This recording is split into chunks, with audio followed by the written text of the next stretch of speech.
Under a rolling workbench in her dead grandmother's garden shed, Joanna Mercer found a trapdoor she had never known existed. 8 feet below it, shelves covered every wall, 243 jars of preserved food, sealed heritage seeds, medical supplies, 7 numbered crates. Joanna had arrived on this mountain with $17, a borrowed truck, and nowhere permanent to take her daughter. But this was not a forgotten pantry. It was a system built over decades. Then Joanna opened the final crate. Inside were financial records and a conservation easement protecting the 37 acres around the house. Suddenly, Vance Caulfield's enormous offer made sense. He did not simply want an old mountain property. This land was the last piece his ridgeline development needed. Margit had already told him no, now and after.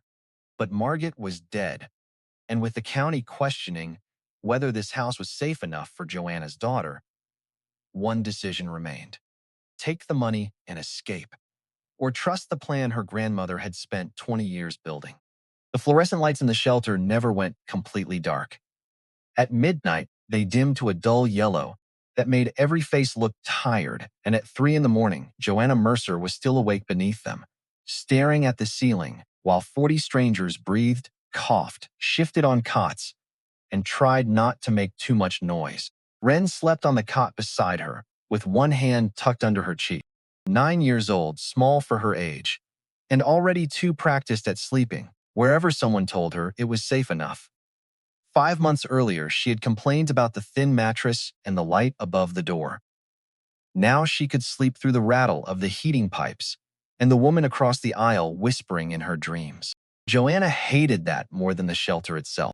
Children were supposed to get used to a bedroom, a window, a familiar crack in the ceiling. They were not supposed to get good at temporary places. Her phone lay face down on her chest. She knew there were $17 and some change in her checking account. She had stopped opening the banking app 3 days ago because the number no longer changed any decision. $17 could buy gas or groceries, but not both. It could not buy first month rent. It could not repair a life. It could not make the red notice in her email disappear. At 3:17, the phone vibrated. Joanna turned it over, expecting another automated message from the shelter program. Instead, she saw the name Donald Teague, attorney at law. Reminder for 9 a.m. tomorrow. Estate of Margit Ekholm. Joanna stared at the word estate until a laugh almost came out of her, but she stopped it because Wren was sleeping. Margit had owned an old house on a mountain road, a garden that produced more garlic than any reasonable person needed, a wood stove, 6 mismatched chairs, and the same green raincoat for at least 15 years. Joanna had never once heard her grandmother use the word estate unless she was talking about someone else. Margit had been dead since November. Joanna had learned about it from Donald Teague, a man she had never met, through a certified letter forwarded twice before it found her. By then, the funeral was over. The house had been closed. The winter had come down across the Cascades. Margit had been buried beside her husband and her daughter, Nettie, while Joanna was washing trays in a commercial kitchen outside Portland and trying to hide from her supervisor that she had started sleeping with Wren in a family shelter. The knowledge had entered her life without ceremony. Your grandmother died. Please contact my office regarding the estate.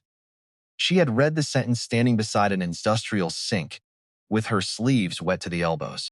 Then she had put the phone back in her pocket because the lunch rush was beginning. That was how grief worked when you were poor. It waited behind rent, bus schedules, school forms, closing shifts, and whether the laundry card had enough credit for one more load. It did not become smaller. It simply learned to stand in line. Wren moved beside her. Mom, Joanna turned. You awake? No, Joanna whispered. Wren opened one eye. That means yes. Joanna smiled despite herself. Go back to sleep. Is tomorrow the key day? Joanna had told her only that a lawyer was giving them a key to Great-Grandma Margit's house. She had not said inheritance. She had not said maybe.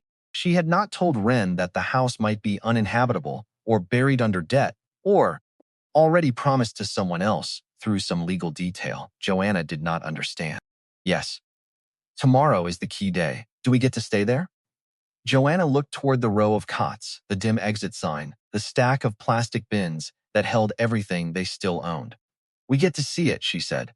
Wren accepted that answer because she had learned not to ask adults to promise things they could not control. That hurt too. At 7, the shelter woke in stages. Showers, paper cups of coffee, the low scrape of folding chairs. Joanna packed their belongings into 2 duffel bags and 1 plastic tote. She had become efficient at fitting a life into things that could be carried by 1 adult and 1 child. At the front desk, an overnight staff member slid a form toward her. You are checking out for the day or discharging? I do not know yet. The woman looked up. She was not unkind, just tired in the way everybody in the building was tired. If you discharge and come back, I cannot guarantee the same beds. I know. And if you are gone more than 48 hours, the case manager closes the placement. Joanna looked at Wren, who was tightening the straps on her little backpack. Can you hold it until tomorrow morning? The staff member hesitated, then nodded. I can mark an overnight pass. After that, somebody needs an address from you. Joanna signed the form, an address. A line on paper, something she had not been able to give anyone for months without adding the words temporary, mailing only, or care of. Donald Teague's office occupied the 2nd floor above a pharmacy in a town Joanna remembered as smaller. She and Wren arrived 12 minutes early because being late to anything official had begun to feel dangerous. Joanna had learned that when your life was unstable, punctuality became a kind of evidence. It told strangers that you were trying. The receptionist gave Wren a legal pad and a pencil. Joanna sat beneath framed photographs of trout streams and timbered hills and watched the second hand on the wall clock move. At exactly 9, Donald Teague opened the inner door. He was in his 60s, silver-haired, narrow-shouldered, with the calm voice of a man who spent his career speaking to people on days when something had ended. Miss Mercer, Wren, come in. Joanna followed him into an office lined with file boxes and old law books. He did not waste time. Margit Ekholm named you as her sole beneficiary, he said. The house, approximately 37 acres, the outbuildings, all personal property on the premises, and several accounts connected to the property transfer to you, subject to the recorded conservation restrictions. Joanna stared at him. 37 acres? Teague nodded. I thought it was 2. 2 cultivated acres around the house. The parcel is larger. Joanna sat back slowly. There must be a mistake. There is not. She looked at Wren. Wren was drawing squares on the legal pad, pretending not to listen. Teague opened a small envelope and removed a brass key, darkened by age. It was on a plain steel ring. Your grandmother wore this for years. She left instructions that it was to be handed directly to you. Joanna did not reach for it. Why me? Teague's expression changed almost imperceptibly. You are the only remaining family. The words landed harder than the news of the property. Only remaining. Nettie had been gone 13 years.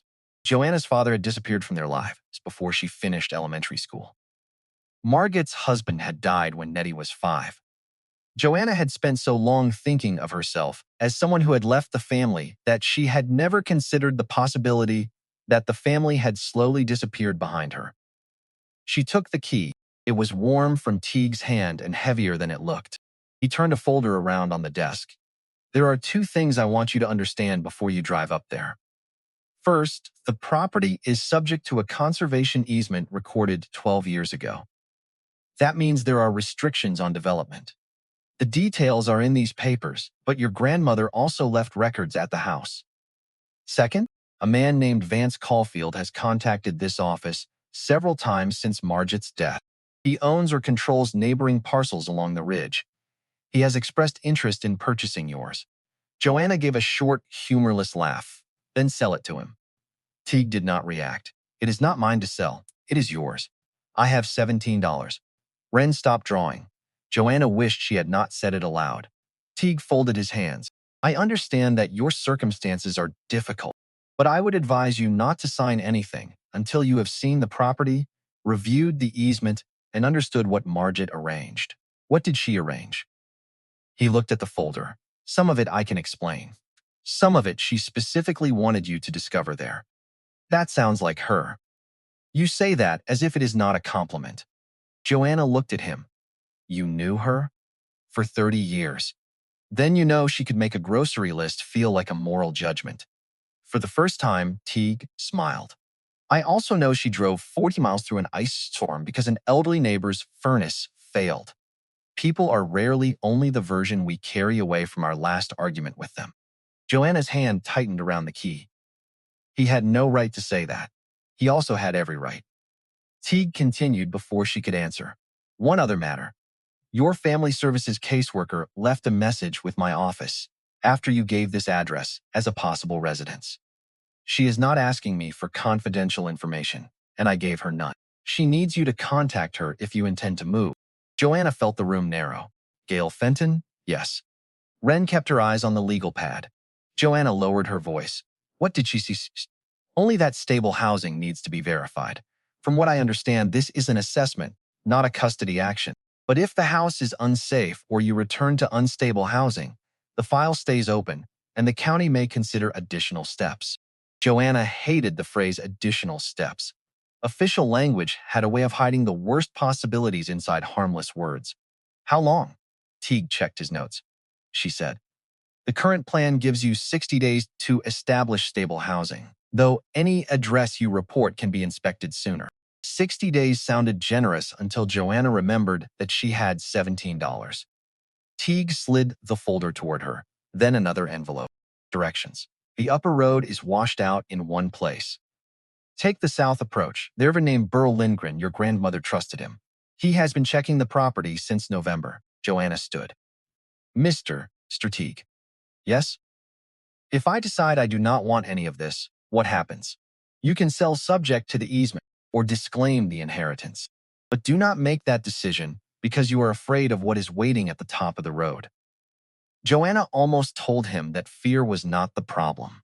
The problem was that something at the top of that road had been waiting for 18 years. Instead, she put the brass key in her coat pocket. Outside, Wren waited until they reached the sidewalk. $17? Joanna stopped. I should not have said that in front of you. But is that what we have? Yes, Wren nodded as if recording a fact. Do we still have enough gas to get there? Yes, then we can get there. Joanna looked at her daughter. That was the entire philosophy of their last 2 years reduced to one sentence. Not enough to solve everything. Enough to reach the next place. The truck was borrowed from a woman Joanna had worked with at the restaurant, before the restaurant cut half its staff. It was old enough that the heater had 2 settings, off and furnace, and the passenger window whistled above 50 miles an hour. Joanna had promised to return it with the same amount of fuel. That promise sat in her head beside the $17. They left town under a low March sky. The highway narrowed, then climbed. Douglas fir closed in on both sides, dark and wet from the last storm. Patches of old snow lay in the ditches where sunlight had not reached. Wren watched the trees and held the directions Teague had printed. Did you live there when you were little? Sometimes. What does sometimes mean? It means your grandma Nettie and I moved around a lot. When things got hard, we went to Margit's. Summers. A few winters. Then longer was when I was in high school. Was she nice? Joanna kept her eyes on the road. She was Margit. That is not an answer. No, Joanna said.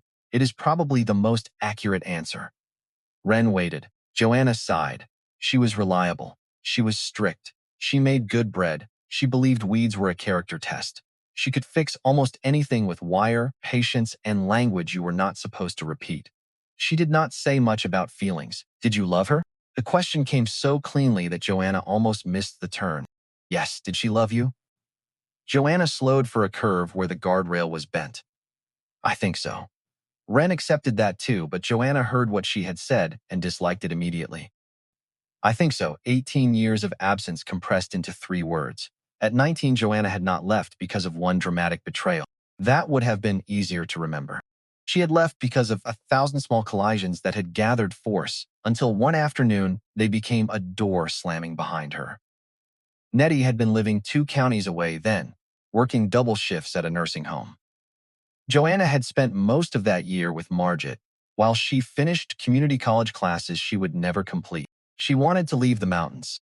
She wanted a city, a job, noise, people her own age. She wanted a life that did not smell like damp wool, wood smoke and onions curing in a shed. Margit wanted her to finish the semester before she left. Joanna had heard control. Margit wanted her to keep the old station wagon another year instead of taking a loan for a newer car. Joanna had heard contempt. Margit wanted her to take a packet of bean seeds when she moved. Joanna had heard a joke at her expense. The final argument happened in the kitchen.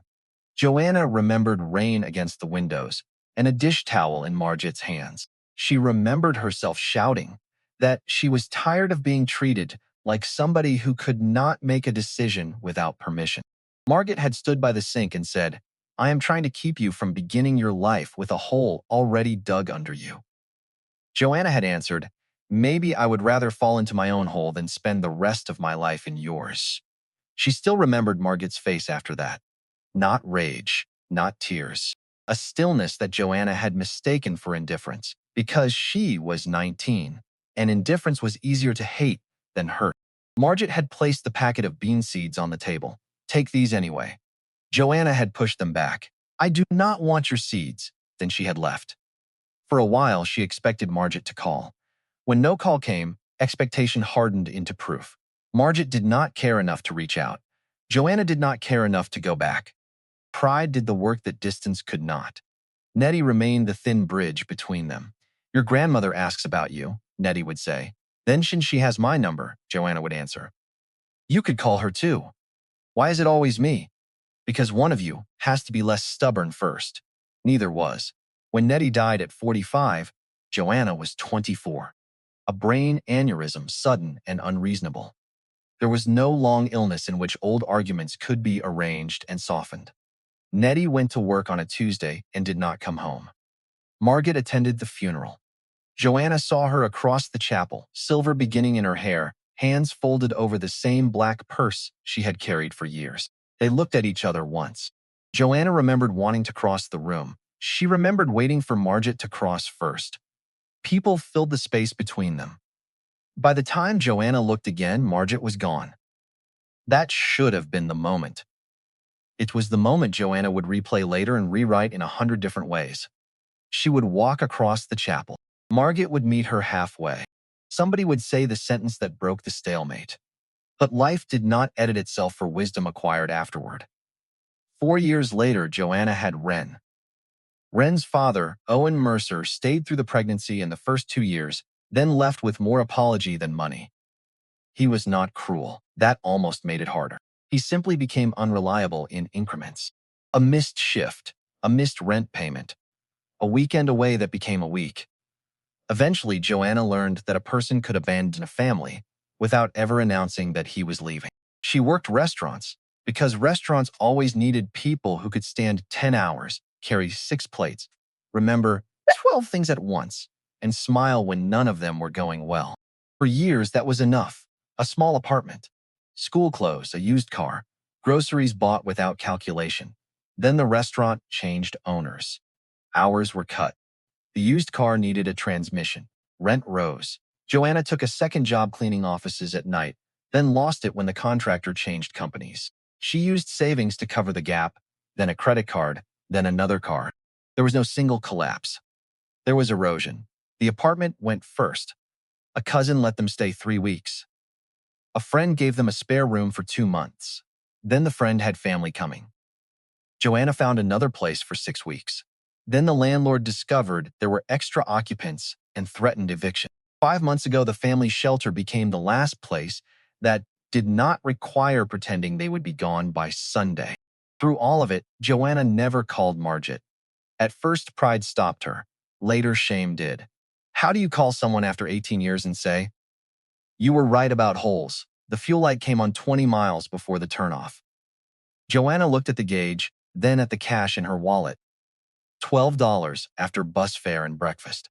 She pulled into the only gas station for miles, a 2-pump place attached to a store selling coffee, fishing licenses, chainsaw oil, and homemade jerky. She put $10 into the truck and went inside to pay. The man behind the counter was in his 70s and wore a flannel shirt with a pen clipped into the pocket. "You headed up Lindgren Road?" he asked when he saw the directions in her hand. "Ekholm Road," Joanna said. He looked at her more carefully. "Margit's place?" Joanna felt something old inside her brace itself. "Yes." "You family?" "Granddaughter." The man nodded slowly. "Sorry about her. Tough woman. So I hear. He gave her change from a 10, then pushed 2 wrapped muffins across the counter. These are yesterday's, take them. I can pay. Did not ask you to. Joanna hesitated. Wren was standing by the window looking at a rack of postcards. The man followed Joanna's glance. Margit used to bring apples in here every September and refuse money. Said if I charged highway prices for coffee, somebody had to keep the place honest. That sounded like her. People said she had nothing, he continued. Funny thing is, I never saw her ask anybody for anything. There is poor and there is knowing exactly what you need. Not always the same. Joanna put the muffins in Wren's backpack. Did she ever talk about her family? The man shrugged. Not much. Mentioned a granddaughter sometimes. Said you lived west of the mountains. That was years ago. Joanna left before she could ask more. Outside, Wren climbed into the truck and unwrapped one muffin. He knew her. Everybody around here knew her, Joanna said. Did everybody know you? Joanna started the engine. Apparently more people knew about me than I knew about them. The pavement ended 11 miles later. The road climbed through forests that pressed close enough for branches to scratch the truck. Twice Joanna stopped to compare the directions with old wooden signs. The south approach crossed a narrow bridge over a creek swollen with snowmelt. Beyond it, the road steepened. Then the trees opened. The house appeared slowly. First, the dark green metal roof through the firs, then the porch, then the whole shape of it sitting against the mountain as if it had grown there instead of being built. Joanna stopped the truck without meaning to. Wren leaned forward. Is that it? Joanna could not answer for a moment. The house was smaller than memory. Childhood did that to buildings. It reduced people and enlarged rooms. The porch rail sagged at one corner. Rust marked the lower edge of the roof. One shutter hung slightly crooked, but the place was not abandoned. That was the first thing that did not fit. The raised beds along the south wall were dark with freshly turned soil. Straw mulch lay evenly between rows. Dead stalks from the previous season had been cut back and cleanly. A rain barrel stood upright with its screen secured. Someone had pruned the apple trees. Margit had been dead 4 months. Joanna got out of the truck. The cold air smelled of wet cedar and thawing earth. Wren came around the hood. Who did the garden? I do not know. Joanna walked to the nearest bed. She crouched and put 2 fingers into the soil. Loose. Worked recently. There were boot prints beside the row. For one strange second, she wondered whether Donald Teague had been wrong about everything. Whether Margit would come out of the house in her green raincoat and ask why Joanna had taken 18 years to answer a simple invitation. No door opened. The mountain remained quiet. Joanna stood and reached into her coat for the brass key. The key entered the front door lock without resistance. Joanna turned it once, and the deadbolt drew back with a solid mechanical click. For 18 years, she had imagined this door as something closed. It opened on the first try. The thought struck her so hard that she stood with one hand on the knob until Wren touched her sleeve. Mom? Joanna pushed the door inward. The smell came first. Wood smoke absorbed into old plaster, dried herbs, dust cedar, a faint sweetness from apples or preserves. Beneath all of it was the particular smell of the house itself, unchanged enough that Joanna's body recognized it before her mind did. Her shoulders dropped. Only a little. But they dropped. The kitchen was almost exactly as she remembered. The black wood stove stood against the stone wall. The oak table still had the deep knife mark near one corner where Joanna had tried to cut cardboard with a bread knife at 12. 2 wide windows faced south. Margit used to fill those sills with seedlings in yogurt cups every February. Slowly. There are a lot of jars. That was an understatement. Shelves ran from floor to ceiling along 2 walls. Hundreds of glass jars stood in orderly rows. Tomatoes, apple butter, pickled beans, pears, broth, dark greens, sauces. Labels in Margit's small left slanting handwriting marked contents and dates. The newest were from the year before she died. Older jars occupied the upper shelves, some clearly kept as samples rather than food. Joanna moved closer. The order was oldest usable batches forward, newer batches behind. Empty jars washed and inverted on the bottom shelf. Nothing random, nothing neglected. She opened a cabinet, cast iron pans nested by size. Flour in sealed tins, salt, dried beans, tea, a row of sharpened knives, matches in a glass jar. A handwritten list taped inside the door showed what had been checked in October. Roof edge before heavy snow, clean chimney, drain, north line, move medical crate. Burl has key. Joanna read the last line twice. Burl, the neighbor Teague had mentioned. Wren opened another cabinet and immediately looked back. Am I allowed? Yes. Just do not eat anything until I check dates. Wren nodded and continued exploring. Joanna moved into the sitting room. Margit's chair was beside the window, a gray wool blanket folded over the back. The little radio sat on the side table. 3 library books were stacked beneath it, each with a paper slip marking the due date from the previous autumn. Death was visible here, not as drama but interruption. A mug had been washed and put away. Boots were aligned under the bench. Firewood was stacked for another week. A calendar still hung open to November. Joanna stood in front of it. A small note was written on the 17th. Garlic, Burl. Another, on the 22nd. Teague 10A. M. Margit had been making appointments, planting for spring, and arranging papers while her body was failing. The ordinary future had continued right up to the edge. Wren called from the hall. There is a room with a blue blanket. Joanna followed her. The small back bedroom had once been Joanna's when she stayed there as a teenager. Margit had changed almost nothing structural, but the room was no longer frozen in the past. Fresh linens, a wool blanket, an empty dresser, a small lamp. The closet contained hangers and 2 folded quilts. On the nightstand sat a children's book about birds. Wren picked it up. Was this yours? No, it was too new to have been Joanna's. She checked the copyright page. 3 years old. Joanna felt the first clean break in the stories she had told herself about Margit. Margit had never met Wren. Yet there was a children's bird book in a prepared bedroom. Maybe it meant nothing. Maybe Burl had put it there. Maybe Margit had bought it for a neighbor. Joanna had survived by distrusting meanings that appeared too quickly. Hope, especially, needed evidence. She went back to the kitchen. That was when she saw the envelope. It lay near the center of the oak table, weighted by a smooth gray stone. No stamp, no address, no name. Only 4 words in Margit's handwriting. For when you come. Joanna stopped so abruptly that Wren bumped into her from behind. What is it? Joanna did not answer. Not if you come. Not for Joanna. Not open after my death. For when you come, the sentence contained a certainty Joanna did not feel entitled to receive. She lifted the stone and picked up the envelope. It was heavier than a single sheet. The flap had been tucked inside, but not sealed. Open it, Wren said. Joanna's thumb slid under the edge, then stopped. She put the envelope back down. Not yet. Why? I do not know. That answer frustrated Wren, but Joanna had no better one. The unopened envelope was still a possibility. Once opened, Margit would become specific. Whatever she had meant, whatever she had believed, whatever accusation or explanation or instruction waited inside would replace 18 years of imagined conversation. Joanna was not ready to let the dead have the final word. Before she understood the room they had left behind, she checked the faucets. The kitchen tap coughed air and then produced a thin brown stream. Wren stepped back. That looks bad. It is probably the line after winter. Probably was not enough. Joanna opened the folder Teague had given her and found a utility sheet. The house used a spring-fed cistern with a pump and filtration system. Margit had written maintenance dates in the margin. The pump had been serviced the previous summer. Joanna went outside to the little pump house beside the shed. The breaker was off. A tag tied to the switch read winter drain complete, reset before use. She stared at it. Of course, Margit had left instructions on the switch itself. Joanna reset the breaker, opened the valve-marked house, and returned to the kitchen. After several minutes, the faucet ran clear and cold.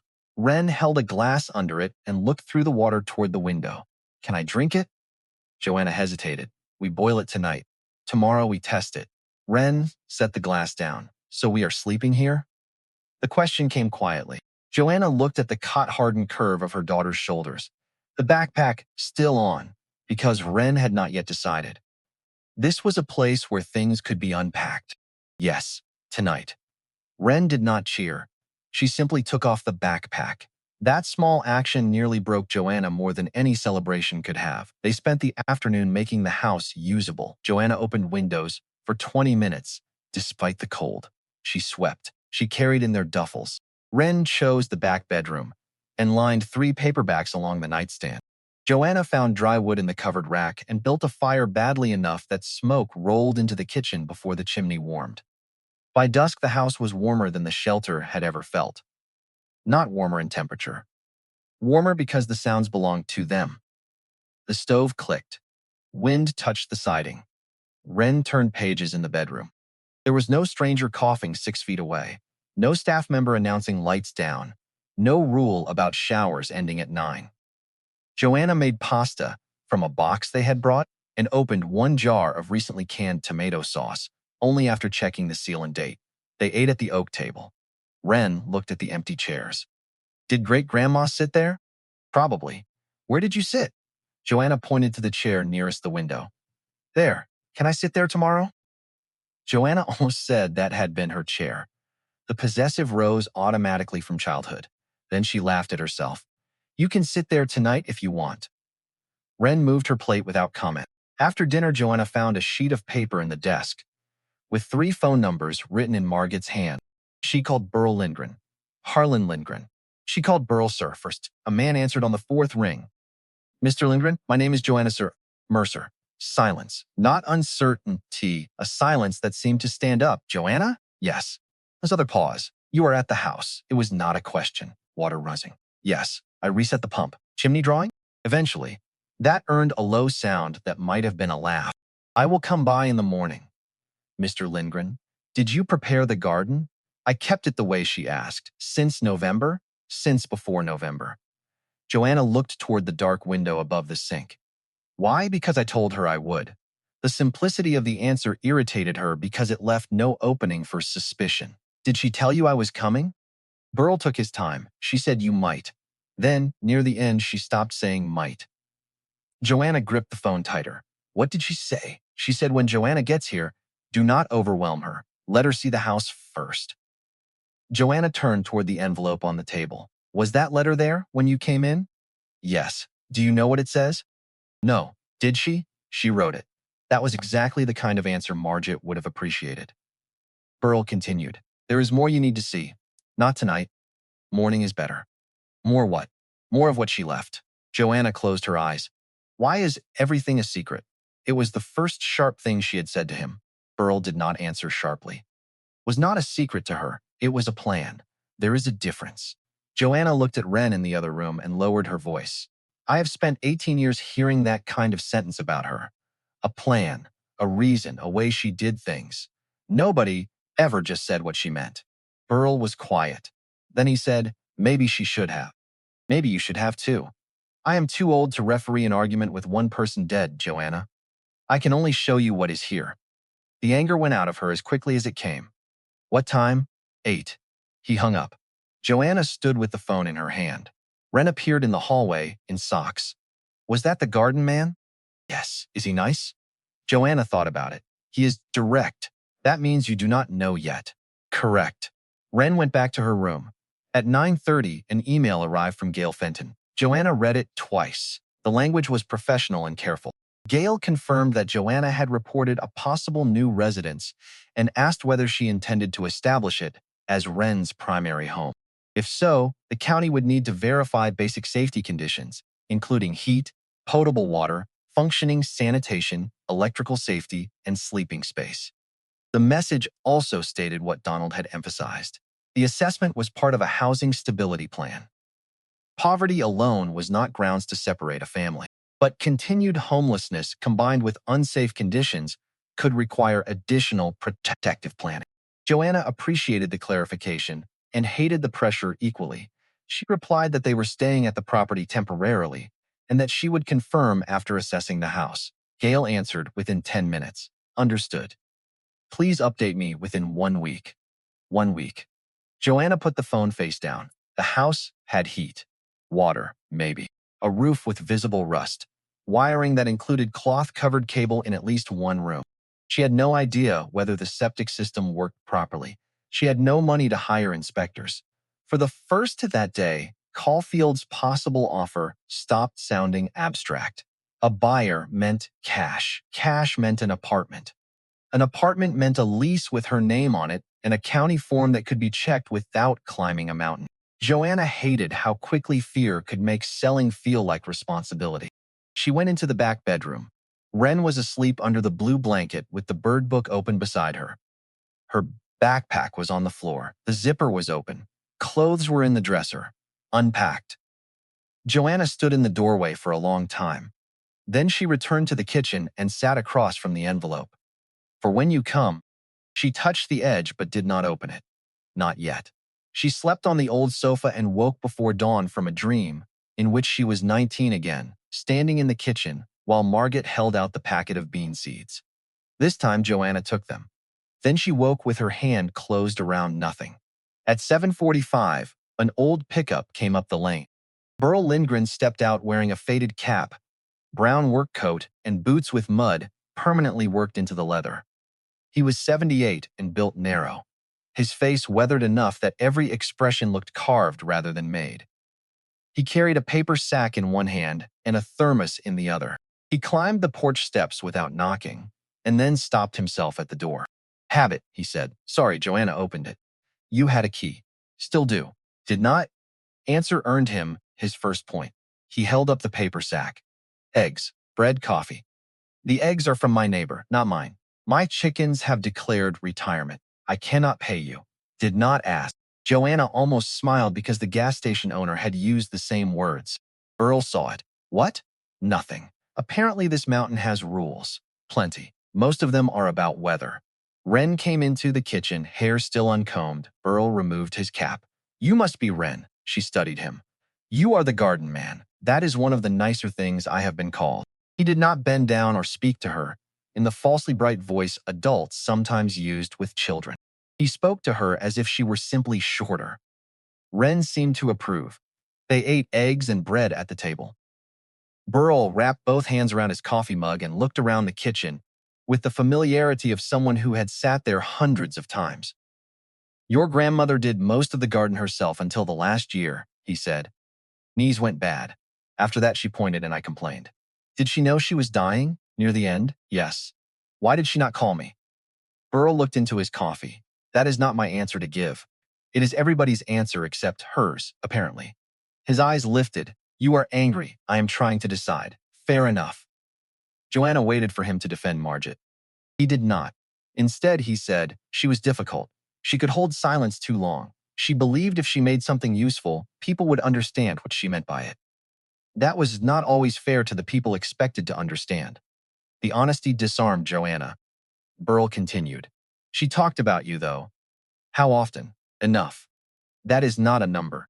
No. But it is the truth." He told her about the last few years. Margaret asking whether he had heard anything through Nettie's old friends.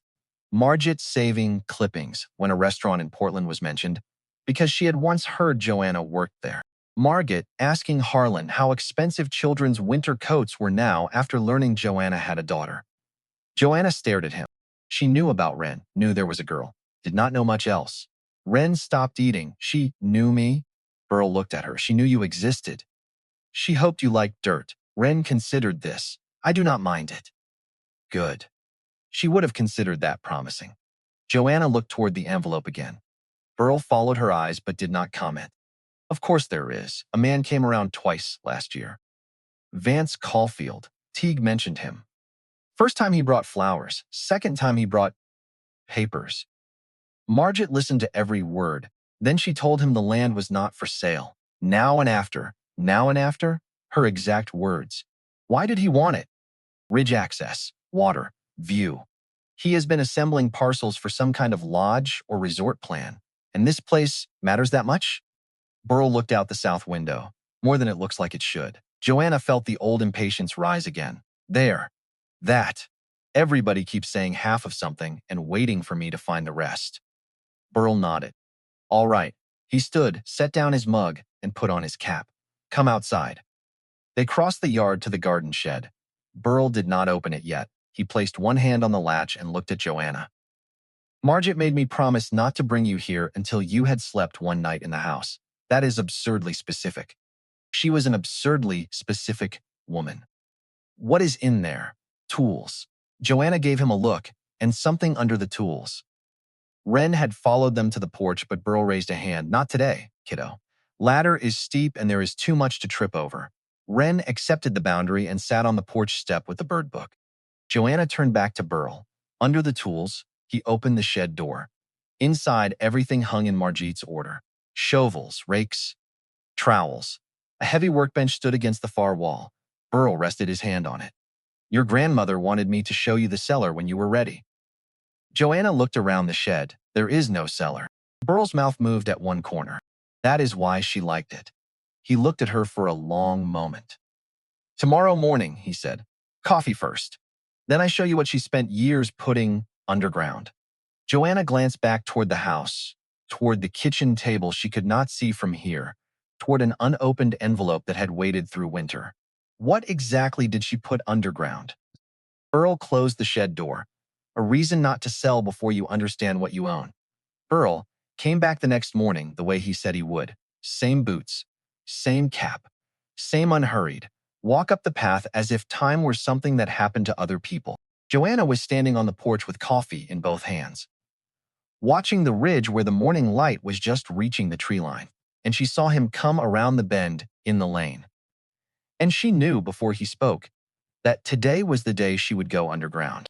They went to the garden shed after coffee. It was a low, solid structure built against the north fence, its walls dark with age and weather, its interior smelling richly of soil and engine oil and old wood. Tools hung in order along one wall. Shovels, rakes, hand trowels, each in its place, each clean despite years of use. Margit's order. Margit's system. Even the shed followed rules. Burl moved aside a heavy workbench that Joanna had assumed was built into the floor. It rolled. Heavy casters, deliberately fit, smooth and silent on the concrete pad. Behind the bench, set into the shed floor, was a wooden trapdoor with a simple iron ring for a handle. The wood was thick and well fitted. No gaps, no light coming through from below. Joanna pulled the ring, and the trapdoor came up heavy and Alice and smelling of cool earth. Below was darkness, a wooden ladder descending maybe 8 feet into the ground.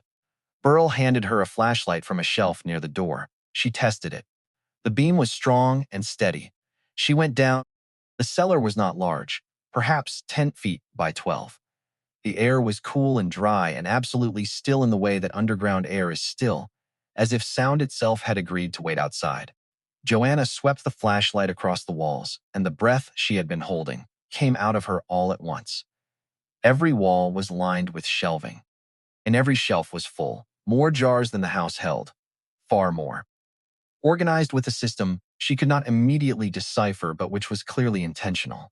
Categories, dates, rotation patterns. The oldest at the front, the newest at the back. Boxes of various sizes, canisters, sealed packets wrapped in wax paper and labeled in Margit's careful hand. Along the far wall, a row of wooden crates, each one numbered with white paint, 1 through 7. Joanna stood in the middle of the cellar and turned slowly, the flashlight moving across surfaces, trying to understand the scale of what she was looking at. She was not yet sure what most of it was, but the size of the effort it represented was immediately and unmistakably clear. This was not a pantry. This was not the hobby of a woman with too much time. This was something built with purpose across years, organized with the kind of discipline that only comes from a person who knows exactly what she is doing and exactly who she is doing it for. She climbed back up into the thin morning light of the shed and looked at Burl. His face was patient and unsurprised, the face of a man who already knew what was down there and had been waiting to see it register on someone else. How long, she said. He considered. She started the serious accumulation around 2005. The cellar itself was older.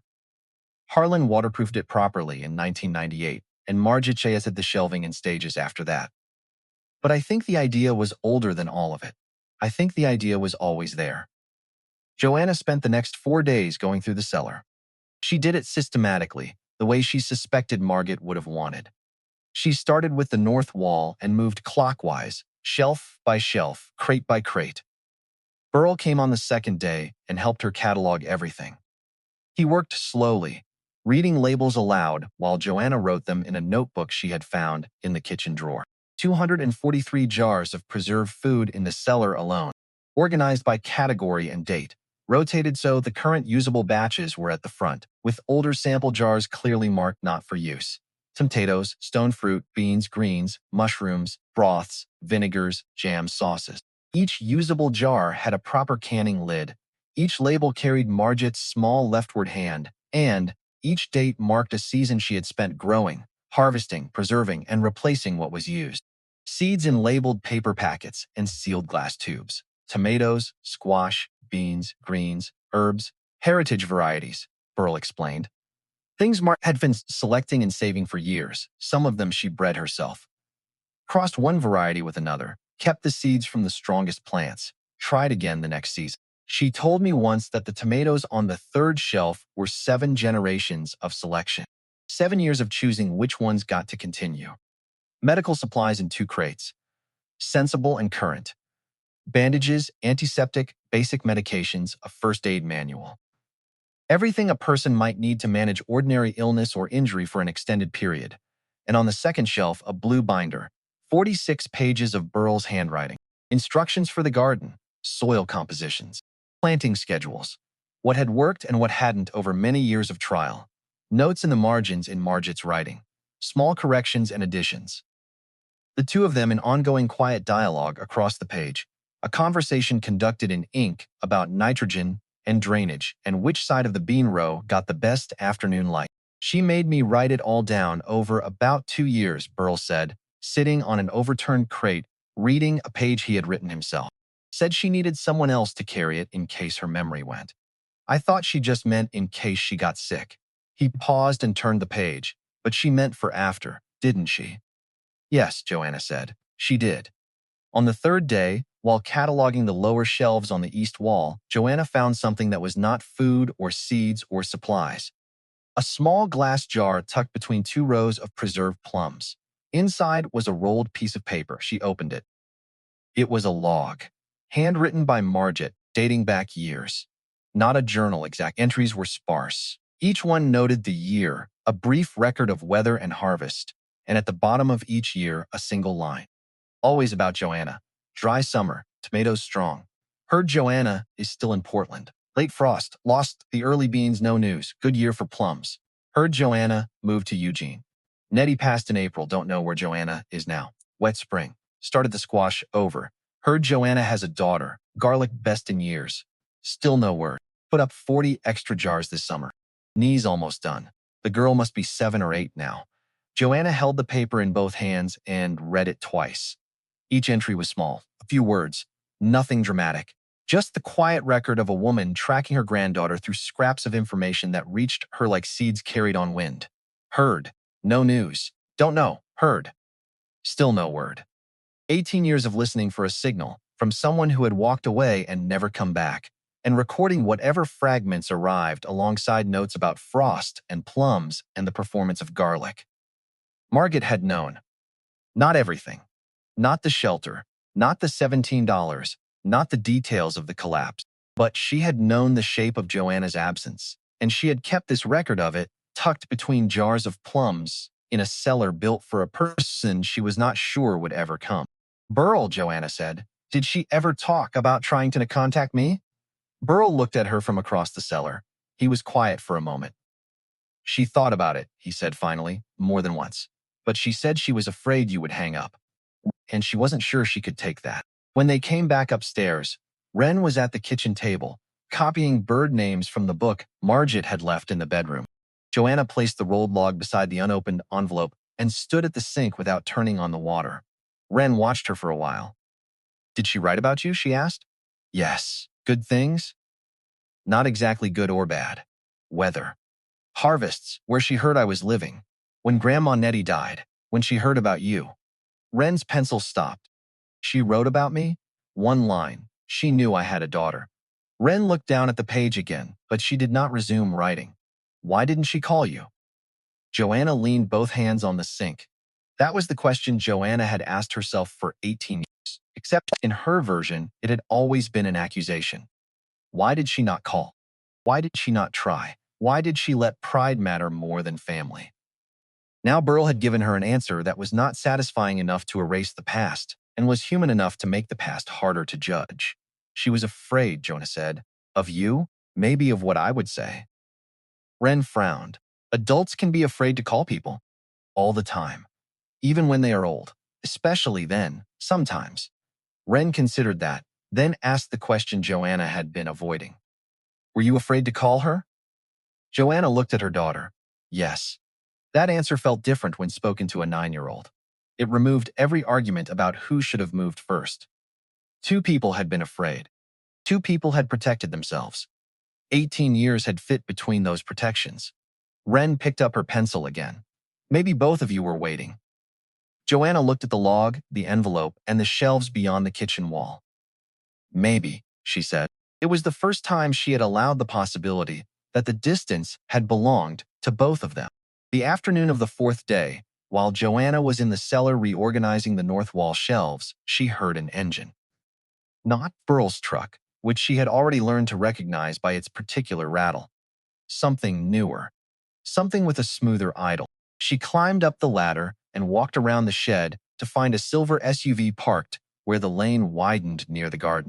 A man was stepping out of it. 55, maybe. Well-dressed for the mountains in a way that suggested he owned outdoor clothing but did not use it often. Clean boots. A jacket that had never been rained on. His face was pleasant and controlled, the kind of face that was good at first impressions and knew it. He saw Joanna and smiled. The smile arrived quickly and precisely, like something he had practiced. You must be Joanna, he said. He extended his hand. Vance Caulfield. I was a friend of your grandmother's. Joanna did not take his hand immediately. She looked at it, then at him, then at the SUV with its dealer plates and tinted windows, and she thought about what Burl had told her. Flowers the first time, paperwork the second. Margaret's exact words in response. She shook his hand, briefly. I'm sorry for your loss, Caulfield said. He reached into the SUV and produced an envelope. Thick, cream-colored, the kind that came from offices where people made decisions about large amounts of money. I've been hoping to speak with you. I had a long relationship with your grandmother regarding this property. We discussed its future several times. She told you the land wasn't for sale, Joanna said. Caulfield adjusted something in his expressions. A small recalibration. She was a wonderful woman, he said, very principled. But circumstances change, and I think you'll find that my offer reflects a genuine understanding of your situation. He said the number. Joanna heard it the way you hear a large wave approaching. Not the details first, but the size of it. The number was more money than she had held in her hands at any point in her entire life. It was more than enough to pay for an apartment, a deposit, first and last month's rent, furniture, clothes, school supplies for Ren, a used car that actually ran, and enough left over to breathe for 6 months while she found work. It was the answer to everything that was crushing her. I understand you're in a transitional period, Caulfield continued. His voice was smooth and reasonable. This could resolve a great deal of difficulty very quickly. I'm not trying to pressure you. I'm simply offering a solution. Burl was standing on the porch. Joanna had not heard him come out. He was leaning against the railing with his arms crossed and his cap low over his eyes, and he was not looking at Caulfield. He was looking at the garden. When Caulfield drove away, the cream-colored envelope sitting on the passenger seat where Joanna had not taken it, Burl uncrossed his arms and said only one thing. Margaret listened to everything he said, and then she told him no. She didn't explain why. Joanna went inside and sat at the oak table and stared at the envelope marked.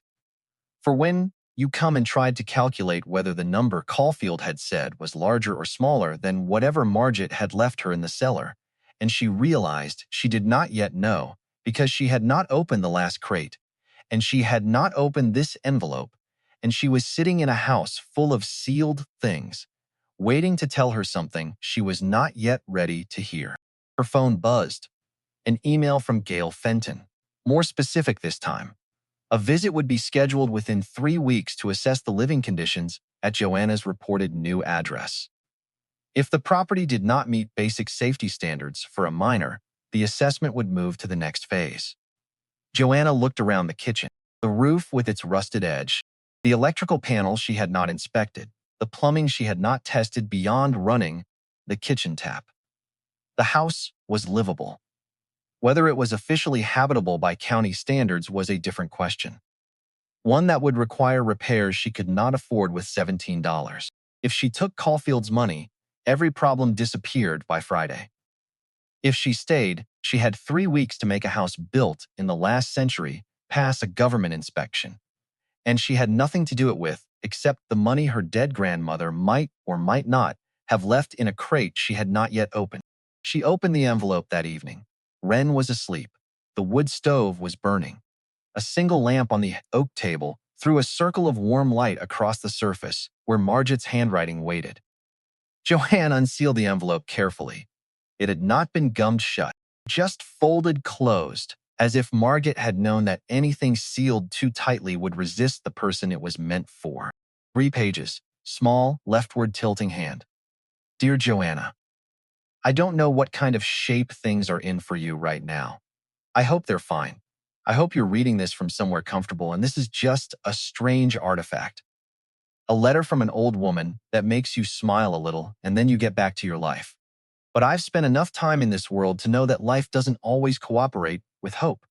So, I tried to do what I could for if it didn't. Let me start at the beginning, because it matters. When your grandfather died, I had $43 in the bank and a house that needed a new roof. I had your mother, who was 5 years old. I had 2 acres of good south-facing slope that nobody wanted to buy because the access road was too narrow for the equipment people imagined they needed. I was told more than once that I was in a sorry situation. People said it kindly. They still said it. I decided something that winter. I decided that I was going to build the slowest possible safety net I had ever heard of. Not for me. I was already past the age when safety nets catch you cleanly. For whoever came after me. For whoever needed it. I started with the garden, not for food right away. First, just to understand what this land would give. It turned out it would give quite a lot if you asked it the right way. By the time I understood the soil, I was preserving more than I could use. So I kept what I didn't need. The letter detailed the system rather than romanticizing it. The cellar had been waterproofed in 1998. Shelving was added in 2000. Serious accumulation began around 2005. But food was never meant to sit untouched for decades. Margit rotated it through her own kitchen, traded with neighbors, discarded what was no longer safe, and replaced it every season. The current stock was enough to feed a small family for the better part of a year if used carefully. There were heritage seeds labeled and sealed well enough to restart the garden many times over. 6 crates of goods acquired through exchanges of labor, 2 crates of current medical and first aid supplies, and the blue binder with Burl's instructions and Margit's corrections. It was not a museum. It was a working system designed to remain useful. And in the last crate, under everything else, a financial envelope. Then Margit's letter turned to the land. I want to tell you about the property. It isn't worth what people told me it wasn't worth. About 12 years ago, a man from the county land trust came to talk to me about a conservation easement. I didn't sell the land. I signed an agreement with them that protects it from certain kinds of development. In exchange, I received a payment. I put it somewhere it would grow slowly and quietly the way I grow things. I don't want you to have expectations I can't meet. So I'll just say it's more than it looks like. Not a fortune, but more than nothing. More than $43. The letter's final page was not about money or food or land. I know I wasn't always easy to contact with. I know the last time you came, there were hard things said, and then you were gone for a long time. And then life became what it became for both of us. I'm not writing this as a way of settling that. Some things don't get settled, they just get outlasted. But I thought about you. I thought about your mother. And then when she was gone, I thought about you more. And then when I heard you had a daughter, I thought about her too, even though I never met her. Whatever you need this place to be, let it be that. I love you, Margit. Joanna read the letter twice. Then she sat with it in her hands for a long time, not reading it a third time, just holding it while the fire made its small, patient sounds, and the wind moved through the firs outside, and the mountain held its dark and enormous silence around the house. What was happening in her chest was too large and too late to be simply tears. It felt like standing in a room she had walked through her entire life, and finally looking up to see the ceiling had been there all along. higher and older and more carefully built than she had ever thought to notice. Wren woke before Joanna left the table. She came into the kitchen wrapped in the blue blanket, hair flattened on one side, and stopped when she saw the pages in Joanna's hands. "You opened it," Joanna nodded. Was it bad? No. Was it good? Joanna looked at the letter. Good was too small a word, so was sad. "It was late," she said. Wren climbed into the chair beside her. Joanna could have protected her from the complicated parts. She could have said, "Great-grandma loved us," and left it there. Instead, she read selected lines aloud. $43. A leaking roof. Nettie at 5. The garden. The cellar. The sentence about hearing that Joanna had a daughter. Wren listened without interrupting. When Joanna finished, Wren reached for the last page, but did not take it until Joanna nodded. "She loved you," Wren said. Joanna pressed her lips together. "I think she did. You keep saying think." The correction was gentle and devastating. Joanna looked again at the cellar inventory, at the binder on the counter, at the envelope that had waited through winter. "Yes," she said. "She loved me." Wren read the last line. "Then why were you mad at her?" "Because sometimes people can love each other and still hurt each other. Sometimes they do not know how to say the thing the other person needs to hear." "Did you tell her you loved her?" Joanna could have lied. "Not the last time I saw her." Wren lowered the page. "That is sad." "Yes. Can you still tell her?" Joanna looked toward the dark window. "I do not know." Wren leaned against her shoulder. "You can tell me." Joanna put an arm around her. "I love you. I know." The answer came without hesitation. Joanna closed her eyes. For all the things she had failed to build, that certainty was one thing Wren possessed. Joanna decided then that whatever she did with the house, whatever she did with Caulfield's offer, she would not make her daughter learn love only by inference. The next morning she moved the last crate. Number 7. The one Margit had mentioned. Inside, beneath layers of wax paper and careful packing, was the financial envelope. Metal clip.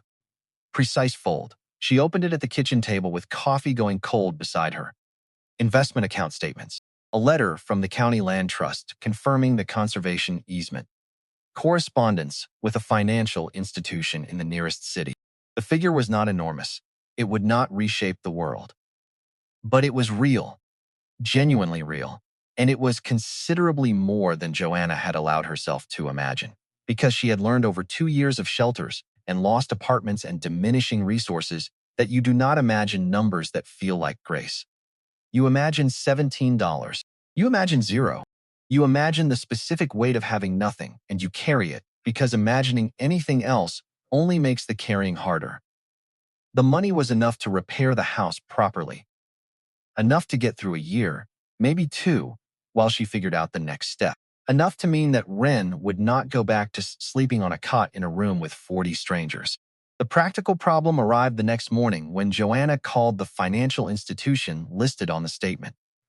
The account was real, the balance was real. But the woman on the phone explained that the funds were still registered to Margit's estate. The transfer packet had been initiated, but identity verification, the certified death record, and beneficiary documents still had to clear. Normal processing was 7 to 10 business days after the complete packet was received. Joanna looked at the calendar. 7 to 10 business days was not a long time to anyone who had money. To someone facing repairs and an inspection, it was a wall. She called Teague. "I thought this money was mine." "It is," he said. "Ownership and access are not always the same day. I need materials before the bank finishes admiring my paperwork." Teague did not laugh. "There is an estate checking account with enough cash for ordinary property expenses. I can authorize direct payment for necessary repairs if you send me written estimates and invoices. That is what it exists for until final transfer." Joanna sat straighter. "You can do that?" "With documentation." Margit made sure there would be operating money available. She was very specific about not forcing a beneficiary to sell something merely because a roof failed before an account cleared. Joanna shut her eyes. Of course she was. What? Nothing. She wrote down what Teague needed. Contractor estimate. Material quote. Proof that the repairs related to habitability or preservation. For 20 minutes, she had believed she was rich enough to breathe and still too poor to act. Then a mechanism Margit had arranged years before, opened exactly where the pressure had appeared.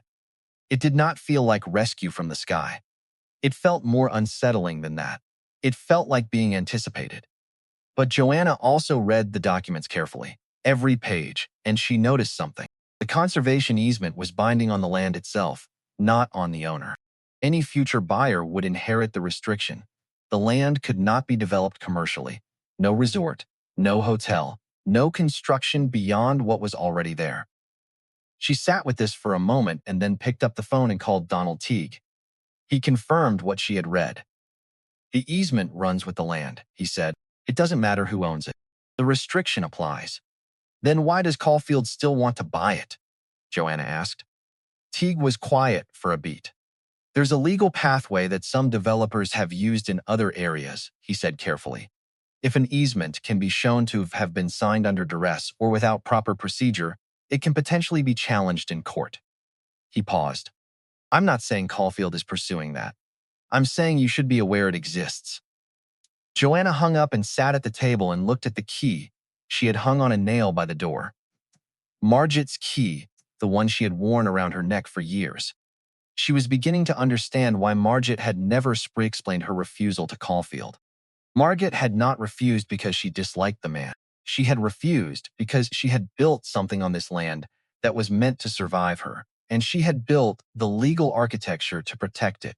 And she had done all of this without telling anyone the full picture, because the full picture was not for anyone except the person who would eventually come up the mountain with a brass key and an empty bank account, and a daughter who needed a home. The silver SUV returned 3 days later. Joanna was in the garden, clearing winter debris from the beds, when she heard the engine and looked up to see Caulfield stepping out with the same controlled smile and the same clean boots. But something was different this time. He did not bring an envelope. He did not start with condolences. He stood at the edge of the garden and looked at her with an expression that had shifted from pleasant to something harder beneath the surface. I wanted to come by personally, he said, because I think there may be a misunderstanding about my offer, and I'd like to clear it up. There's no misunderstanding, Joanna said. She was holding a garden fork. Her hands were dirty.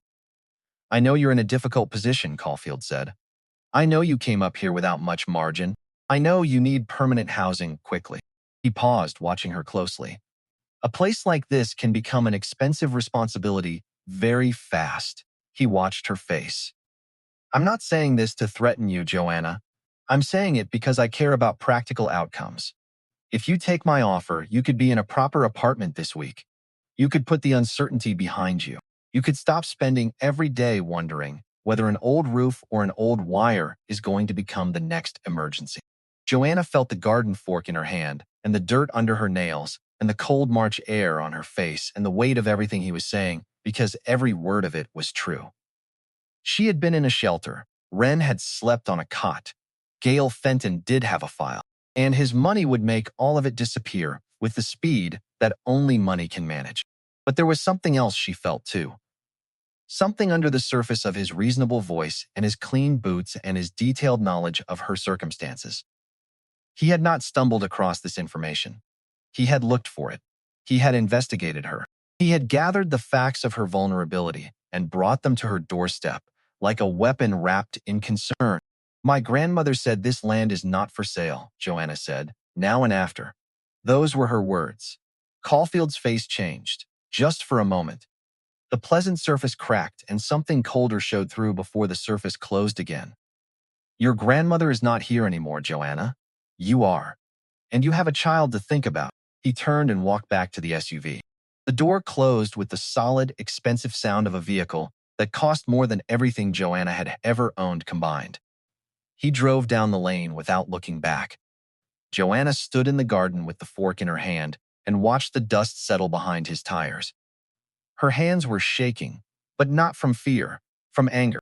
Clean, specific anger, the kind that has a name and an address and a face that smiles while it calculates the price of your desperation. She told Burl about it that evening.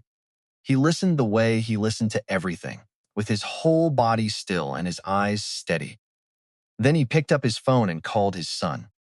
Harlan Lindgren arrived the next morning in a truck older than his father's, carrying a toolbox that weighed more than Wren.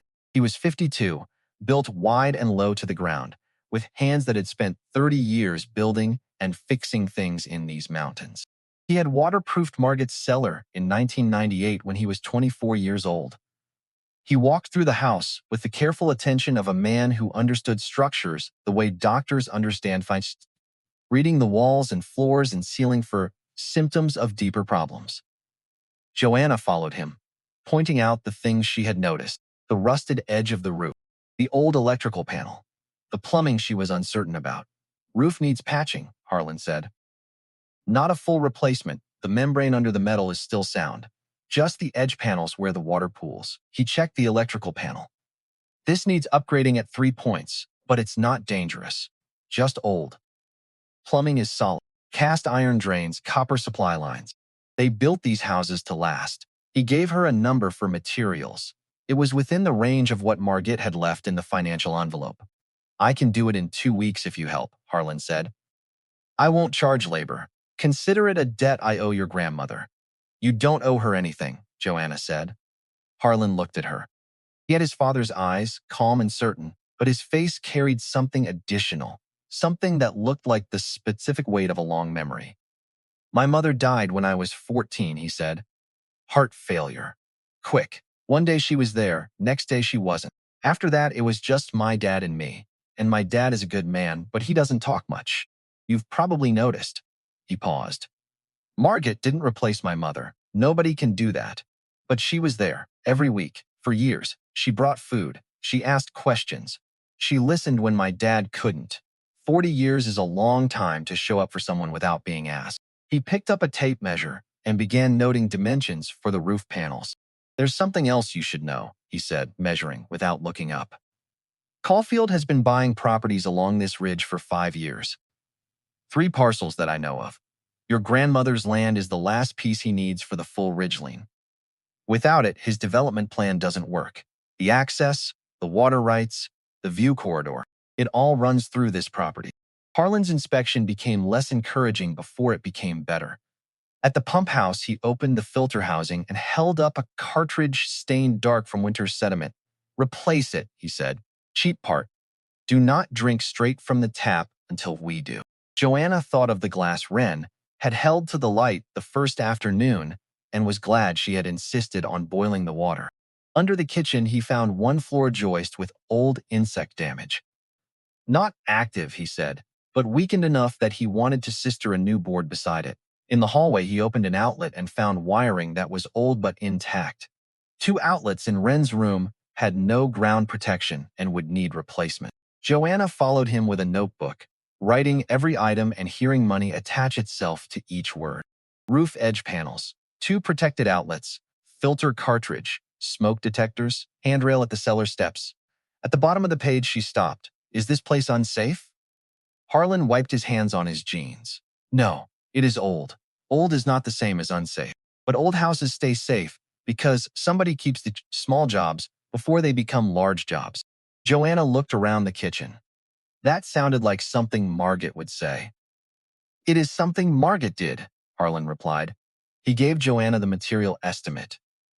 It was higher than the first number, but still within the estate repair allowance Teague had described. Then Harlan tore a page from his pad and wrote his supplier account number across the top. Send the invoice through Teague, he said. The lumberyard can hold the order against my account until the estate check clears. I do not want you carrying my debt. I'm not. I'm carrying 3 days of timing. That difference mattered to him, so Joanna let it matter to her. She had spent years treating help as a trap that would eventually become obligation. On the mountain, help kept arriving with boundaries, numbers, receipts, and no demand that she become smaller in exchange. That was new enough to make her suspicious. It was also new enough to make her want to learn how to accept it. He wrote a number on a scrap of wood with a carpenter's pencil. He looked at Joanna. She's not just holding land, he said. She was holding the one piece that makes everything else worthless to him without it. Joanna went back to the kitchen and sat at the table and looked at the letter and the financial documents and the blue binder and the jar with the rolled log is inside. and she understood something she had not understood before. Margit had not simply saved food and money for her granddaughter. She had built a position, a piece of ground that could not be taken or bought or leveraged away, protected by legal architecture that she had put in place 12 years ago, with the same methodical patience she applied to preserving tomatoes and breeding cold, hardy lettuce. Margit had anticipated Caulfield, or someone like him.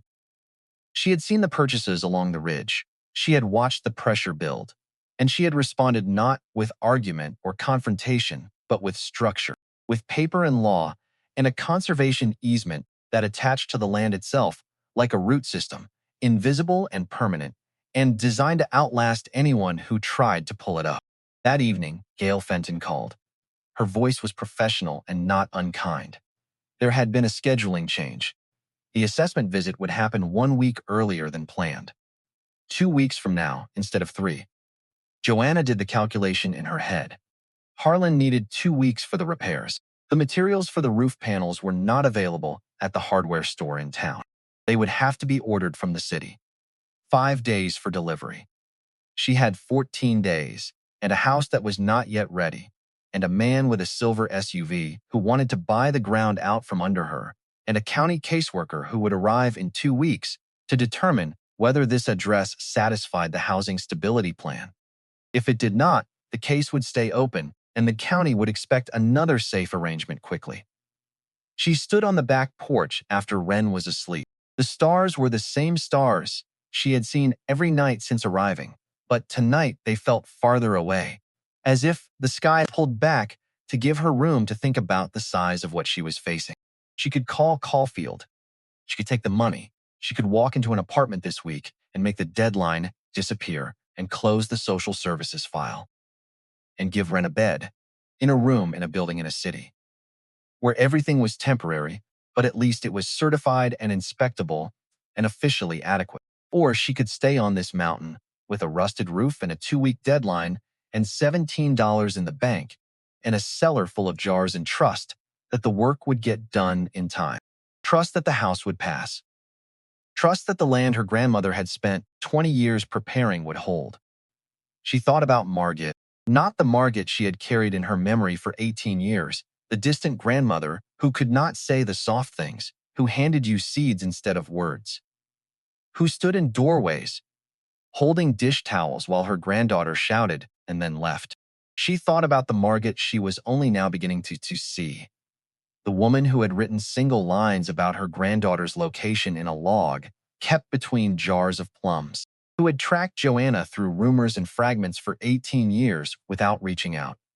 Not because she did not care, but perhaps because she had been afraid that reaching out would end in one more refusal, and she was not sure she could survive it. Joanna stopped trying to solve the past in one perfect conclusion. She could see now that Margit had loved her, and that love had not prevented both of them from making costly mistakes. What mattered tonight was the decision in front of her. The house could be repaired. The deadline could be met. Caulfield's offer was not the only path left. For once, Joanna did not need to understand every old silence before choosing what to do next. Joanna went inside and sat at the oak table and picked up her phone and put it down again. She did not call Caulfield. The next morning, she told Harlan to order the materials. She told him she would help with everything she could. She told Burl she was staying. Burl nodded once, as if he had known this before she did. Harlan looked at the calendar on his phone and looked at the house and looked at Joanna. 14 days, he said. It's going to be tight. He said the roof panels would take 5 days to arrive from the city. That left 9 days for the work itself. It was possible. It was not comfortable. Joanna rolled up her sleeves and asked him where to start. He handed her a crowbar and pointed at the rusted edge panels on the east side of the roof. Start there, he said. Pull the old ones. Stack them by the shed. We'll need the surface clean before the new panels arrive. She climbed the ladder and began pulling nails from metal that had been in place longer. And the mountain air was cold on her hands, and the work was hard, and the rust left orange streaks on her palms that would not wash off for days, and she did not think about Caulfield or Gail Fenton or the number in her bank account. She thought about 14 days. She thought about Wren, sleeping in a real bed behind a closed door. She thought about the garlic that Burl had planted in November, still underground, still waiting. And she pulled nails and stacked panels and did not stop until the light was gone. The days that followed moved in a rhythm that Joanna had not felt in years. Wake before dawn. Coffee in the kitchen where the wood stove still held warmth from the night before. Walk to the shed where Harlan had laid out the day's work on a plywood sheet, each task written in carpenter's pencil with estimate time beside it. Then climb, hammer, pull, measure, carry. Harlan worked the way his father talked, steadily and without wasted motion. He arrived each morning at 7 and did not leave until the light was gone. He spoke when speaking served a purpose and was silent otherwise, and Joanna found that she matched his rhythm without effort because she had spent 2 years in environments where words were currency you did not spend carelessly. And she had learned to work beside someone in shared quiet the way you learn to breathe at altitude, by adjusting without thinking about it. Wren found her own place in the operation. She carried tools from the shed. She sorted screws by size into tin cans that Burl labeled for her. She brought water to the roof where Joanna and Harlan were pulling the last of the rusted panels on the east side. On the third day, Burl showed her how to sand a window frame, and she did it for 2 hours without stopping. Her small hands, moving the paper back and forth, with a concentration that made Joanna's chest ache, because it was the same concentration Wren brought to everything. The total focus of a child who had learned that being useful was the safest way to belong somewhere. On the fourth afternoon, the mountain reminded all of them that a schedule written on plywood was only a request. The wind changed before the weather report did. It came down the ridge in hard, cold gusts that bent the fir tops and lifted the loose edge of the temporary roof covering Harlan had fastened the day before. He saw it first. "Everybody down," he called. Joanna was on the lower ladder. She climbed off as the tarp snapped once like a rifle crack and tore free from 2 fasteners. Rain followed within minutes, hard and slanting. For the next hour, there was no planned work. There was only consequence. Harlan climbed back up on the sheltered side with a safety line around his waist. Joanna fed him rope and new fasteners from below. Burl stood in the shed doorway, shouting which stack contained the heavier canvas. Wren carried dry towels inside and moved the cardboard boxes away from the east wall without being told. Water found one exposed seam before they could cover it. It ran down behind the kitchen wall in a thin, dark line. Joanna watched it and felt panic rise with ridiculous speed. That was how it happened. One leak, one repair, one bill, one thing after another until the arithmetic broke. Harlan came down soaked through. "We caught it early," he said. "How do you know?" "Because I can see where it went." He pulled the lower wall panel, checked the insulation, and pointed to the narrow, wet path. "We dry this tonight, no hidden damage. Tomorrow, we replace the section. It costs us half a day, not the house." Joanna heard herself say, "Half a day is a lot." Harlan looked at her. "Then we do not waste the other half, worrying about the one we lost." It was such a practical answer that she almost laughed. They set a fan in the kitchen and hung the wet insulation near the stove. By dark, the temporary cover was secured under heavier lines. The storm had taken half a day and one sheet of wallboard. It had not taken the plan. That distinction was still new to Joanna. For years, every setback had threatened the whole structure because there had been no reserve behind it. Here, a setback was allowed to remain a setback. After Wren went to bed, Joanna crossed out one task on Harlan's plywood schedule and moved it to the next morning. Then she wrote weather delay beside it. Not disaster. Delay. On the 5th morning, Harlan was pulling insulation from behind the east wall when his crowbar hit something that was not wood or plaster or pipe. A metallic sound. He reached into the gap between the wall studs and pulled out a tin box, the kind that had once held butter cookies, now dented and dark with age. Inside were photographs. Joanna sat on an overturned bucket on the porch and went through them while Harlan went back to work. Margit, young, maybe 30, standing in the garden with a shovel, her hair dark and her face serious, and her posture the same upright certainty that Joanna remembered from childhood. Nettie as a girl, 6 or 7, sitting on the porch steps with bare feet and a jar of something in her hands. Several more from different years, the garden growing and changing in the background like a clock marking decades. And then one that stopped her.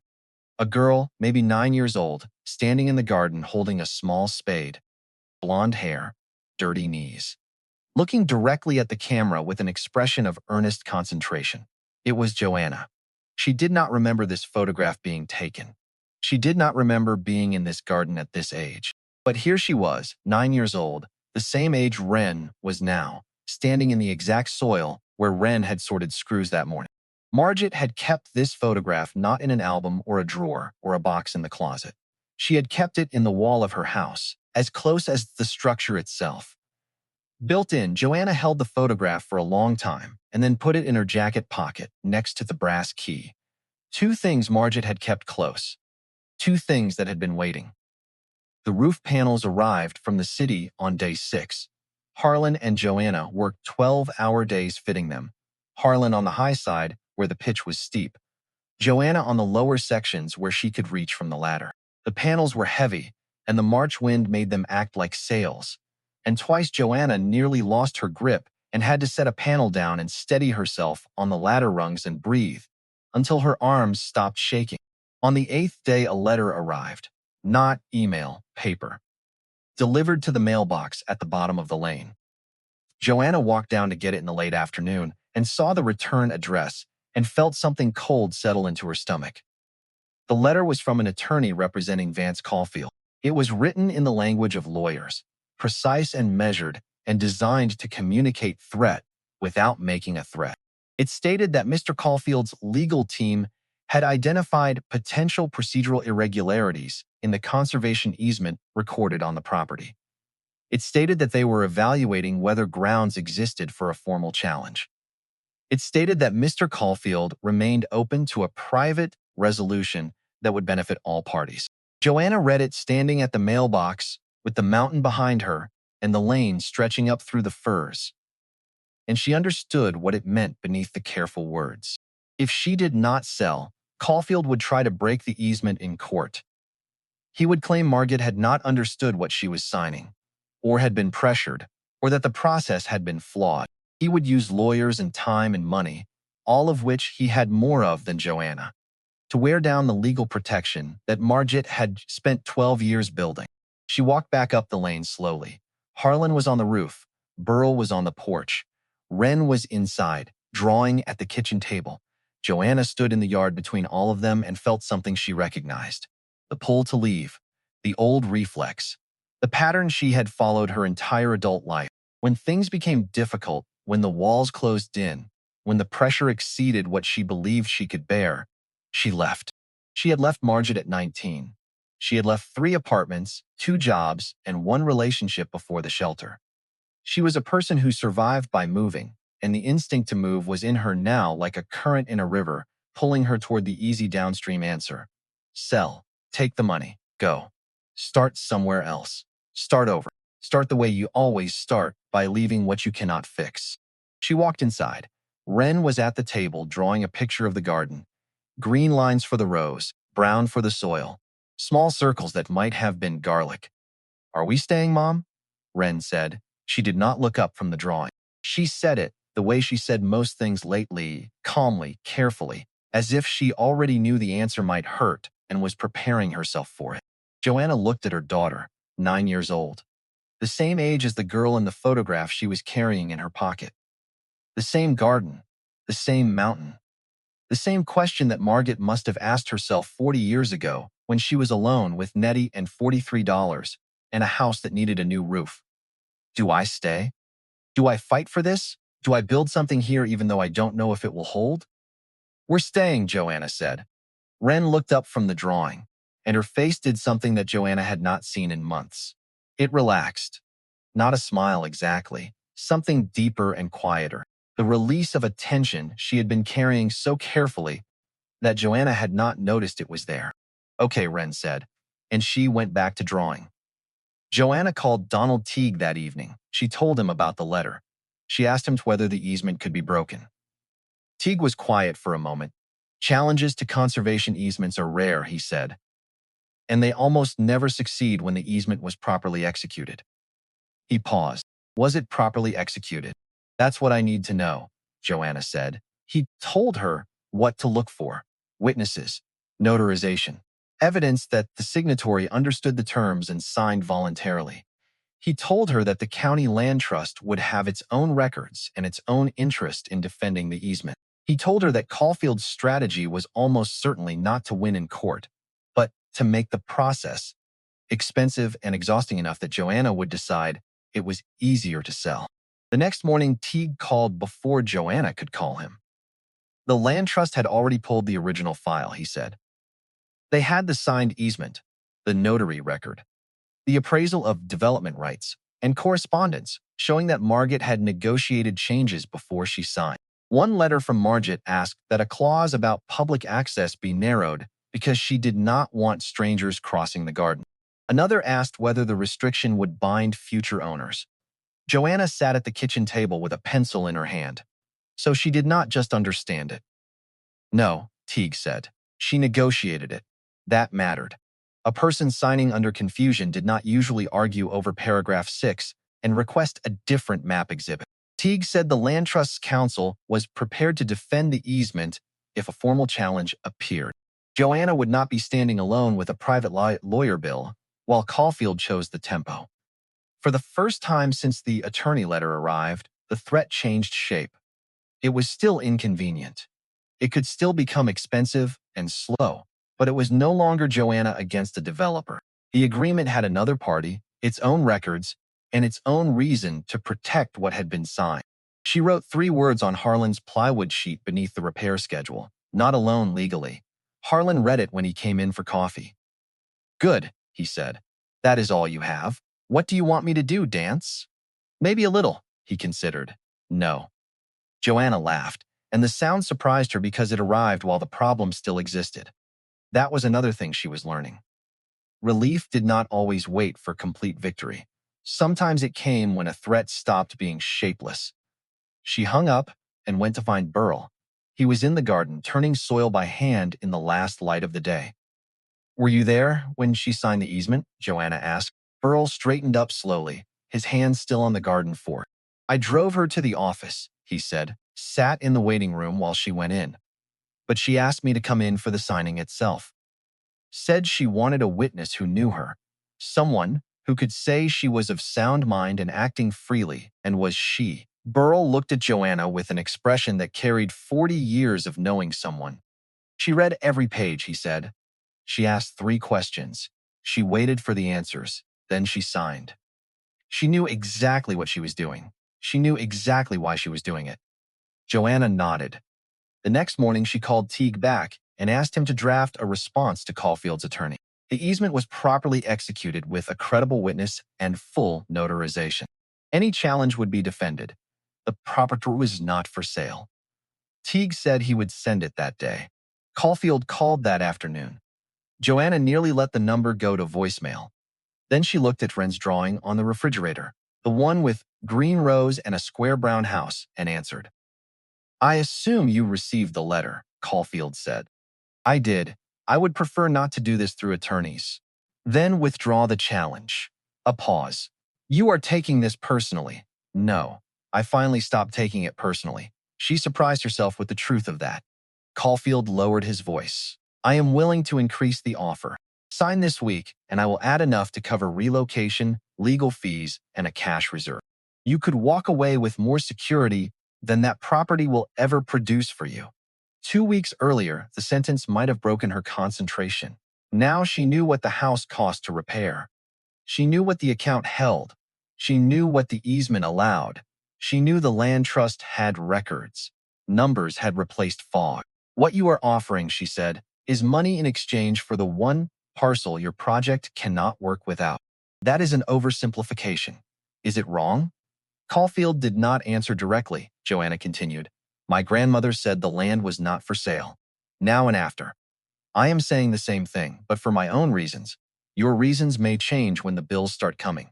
They probably will. Bills do that. The answer is still no. His politeness thinned. You do understand that sentiment will not maintain 37 acres. Good thing I am not maintaining it with sentiment. She looked at the repair invoice beside her. I have a budget. I have the land trust. I have a contractor. I know what the restrictions are. If your lawyers have a real claim, file it. If they do not, stop using the possibility of one as an offer letter. Silence. For the first time, Joanna felt the power balance settle somewhere near level. Caulfield finally said, I think you are making a mistake, maybe. The old Joanna would have needed to prove she was not. The woman on the mountain did not. But it will be mine. She ended the call. Her hand shook afterward, not from fear exactly, but from the body's delayed understanding that she had stayed in a difficult conversation and had not run from it. Burl was standing in the doorway. How much did you hear? Enough. You going to tell me Margit would be proud? No, why not? Burl put on his cap, because you did not do it for Margit. He went back outside. Joanna sat that with for a while. He was right. Is there anything else? He asked. Joanna said no, and then changed her mind. Actually, yes. Did my grandmother ever say anything to you about why she signed the easement, not the financial reasons, the real reasons? Teague was quiet for a long time, long enough that Joanna checked to make sure the call was still connected. She came to see me about 6 months before she passed, he said finally. She asked me whether the easement would hold if she was no longer alive. I told her it would. It runs with the land. She nodded and said, good, because my granddaughter is going to need it. I asked her how she could be sure you would come. She said she wasn't sure. She said she just prepared. Joanna sat at the kitchen table after the call ended and looked at the letter from Margit and the financial documents and the log with its annual entries and the photograph from the wall and the blue binder and the key hanging on the nail by the door, and she understood the full shape of what her grandmother had built. Not just a cellar, not just a garden, not just an account or a conservation easement or a collection of jars. Margit had built a position that could survive her death, 18 years of distance from her granddaughter, 2 decades of preparation, the arrival of a man with money and lawyers, and the specific vulnerability of a woman who had reached the mountain with $17 and a daughter who needed a stable home. She had not predicted each event. She had simply reduced the number of ways one bad season could destroy the person who came after her. The days counted down. Harlan finished the roof on day 11. The electrical upgrades took another day and a half. He tested the plumbing, tightened 2 fittings, replaced a valve under the kitchen sink. On day 13, he walked through the house one final time with a checklist he had written on the back of a lumber receipt and checked every item and looked at Joanna and said, it's ready. Gail Fenton arrived on day 14. She drove a county vehicle up the lane and parked where Caulfield had parked, in the wide spot near the garden. She was 50 with short practical hair and a clipboard and the careful posture of someone who had delivered bad news enough times to approach every door with measured neutrality. Joanna met her on the porch. Fenton walked through the house slowly. She checked the smoke detectors Harlan had installed. She ran the water in the kitchen and the bathroom. She opened the electrical panel and noted the new breakers. She looked at the roof from outside and noted the new panels. She tested the wood stove's ventilation. She checked the bedrooms, the bathroom, the structure of the porch. Wren was at the kitchen table, drawing. She looked up when Fenton came through. Do you like living here? Fenton asked. Wren considered the question the way she considered most things, seriously and completely. I'm growing garlic, she said. Fenton looked at her, and something shifted in the professional neutrality. Not a break in composure, just a small softening around the eyes that suggested she had seen a lot of children in a lot of houses and could tell the difference between a child who had been coached to say the right thing and a child who was simply telling the truth. She finished her walkthrough and stood on the porch with Joanna. The clipboard had notes on every page. I'm going to close the assessment file, Fenton said. This property meets the requirements. She looked out at the garden, at the beds where Burl had been working that morning, at the shed, at the ridge beyond. Your daughter seems settled, she said. She seems safe. Then quieter, as if she were saying it not as a caseworker, but as a person standing on a porch in the mountains, looking at a house that someone had clearly loved for a very long time. This is a good home. Gail did not leave immediately. She sat with Joanna at the oak table and closed the clipboard. The house passes, she said. I also need to understand the plan beyond this week. Not because you need to be wealthy, because stability means knowing what happens when the first repair is finished and the first month ends. Joanna had expected that question and was still grateful Teague had forced her to build an answer. She showed Gail the simple budget she had written on notebook paper. Property taxes, insurance, utilities, fuel, food, repair reserve. A monthly amount from the inherited account small enough that the principal would not vanish in 1 year. She had already called 2 restaurants in town and a school cafeteria about work once Wren's transportation was settled. Harlan had given her the number of a local lodge that needed a breakfast cook 3 mornings a week. Gail read the page. This is realistic, she said. It is not glamorous. I did not ask for glamorous. Joanna looked toward Wren, who was still at the table with dirt under one fingernail. I kept thinking I had to prove I could never get in trouble again. Gail shook her head. That is not a standard any family can meet. Joanna looked at her. Then what is the standard? That when trouble comes, the child still has safe adults, food, shelter, and a plan that does not depend on pretending the trouble is not there. The sentence landed somewhere Joanna had not expected. For 2 years, she had measured herself against impossible permanence. Never miss rent, never lose hours, never need help, never scare Wren, never let an official see instability.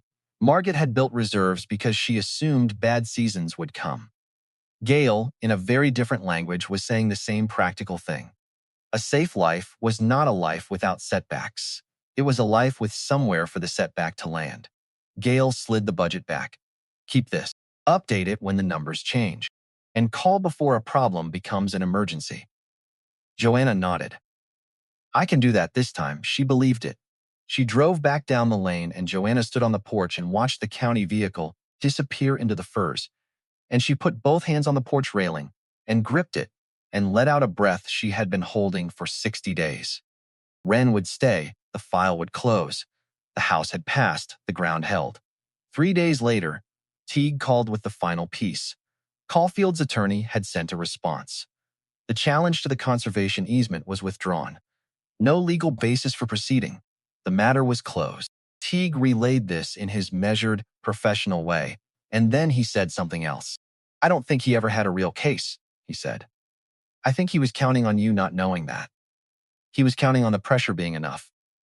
The withdrawal did not make Joanna rich, erase grief, or turn the mountain into an easy life.